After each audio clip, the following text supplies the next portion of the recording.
రంగు సీరగట్టి ఊళ్ళోకి వచ్చానమ్మా కలారి పూలు పెట్టి జాతరులు తెచ్చానమ్మా తంగేరు పూలు పెట్టి కంకాణ దూకేనమ్మా ముక్కు ముక్కెర పెట్టి ముల్లోకాల నెలనమ్మా ముందార చూడంగా మున్నూరు కన్నులమ్మా ఎదుగాల చూడంగా ఏనూరు కన్నులమ్మా సాధు శిస్తులంతా సాగిల పట్టరమ్మా మహారాజు రాజులంతా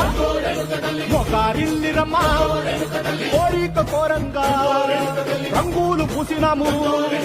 ఆశలు తీరంగా ఏసాలు వేసినాము నీకన్నా పెద్ద దిక్కులో కాన ఎక్కడుంది నైవేద్యం పెట్టంగా మా కాడ ఏమిటుంది మనలన్నీ అలకిచ్చి మరణీయవే తల్లి